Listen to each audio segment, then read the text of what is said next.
Leviticus Chapter 16, the Day of Atonement. The Lord spoke to Moses after the death of two of Aaron's sons when they approached the presence of the Lord and died. The Lord said to Moses, "Tell your brother Aaron that he may not come whenever he wants into the holy place behind the veil in front of the mercy seat on the ark, or else he will die, because I appear in the cloud above the mercy seat. Aaron is to enter the most holy place in this way, with a young bull for a sin offering and a ram for a burnt offering. He is to wear a holy linen tunic, and linen undergarments are to be on his body. He must tie a linen sash around him and wrap his head with a linen turban. These are holy garments. He must bathe his body with water before he wears them. He is to take from the Israelites' community 2 male goats for a sin offering and 1 ram for a burnt offering. Aaron will present the bull for a sin offering and make atonement for himself and his household. Next, he will take the 2 goats and place them before the Lord at the entrance to the tent of meeting.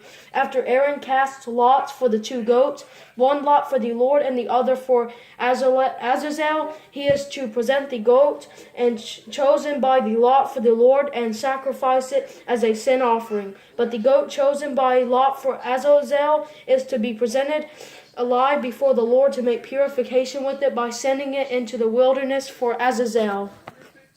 When Aaron presents the bull for a sin offering and makes atonement for himself and his household, he will slaughter the bull for a sin offering. Then he must take a fire pan full of fiery coals from the altar before the Lord and 2 handfuls of finely ground fragrant incense and bring them inside the veil. He is to put the incense on the fire before the Lord, so that the cloud of incense covers the mercy seat that is over the testimony, or else he will die. He is to take some of the bull's blood and sprinkle it with his finger against the east side of the mercy seat. Then he will sprinkle some of the blood with his finger before the mercy seat 7 times.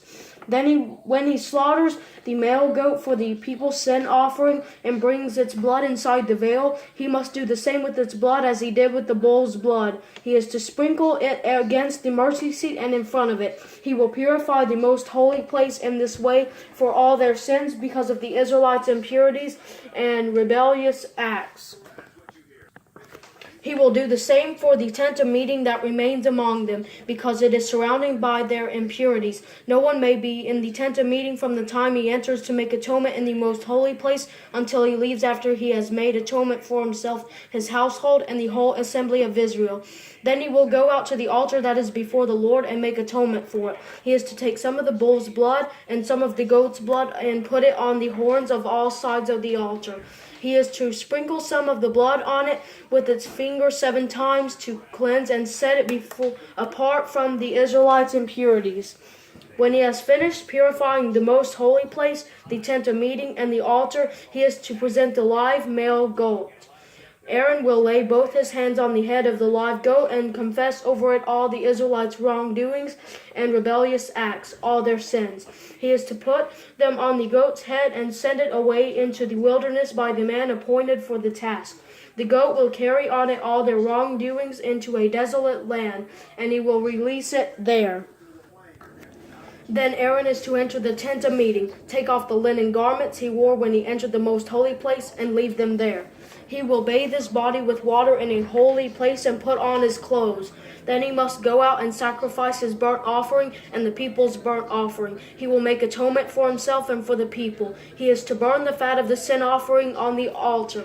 The man who released the goat for Azazel is to wash his clothes and bathe his body with water. Afterward, he may re-enter the camp. The bull for the sin offering and the goat for the sin offering, whose blood was brought into the most holy place to make atonement, must be brought outside the camp, and their hide, flesh, and dung burned up. The one who burns them is to wash his clothes and bathe himself with water. Afterward, he may re-enter the camp.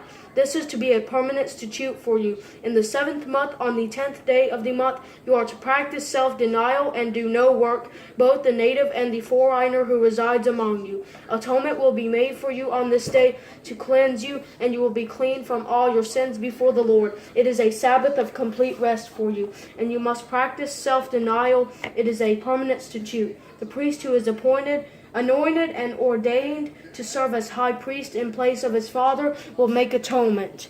He will put on the linen garments, the holy garments, and purify the most holy place. He will purify the tent of meeting and the altar, and will make atonement for the priests and all the people of the assembly. This is to be a permanent statute for you, to make atonement for the Israelites once a year because of all their sins. And all this was done as the Lord commanded Moses.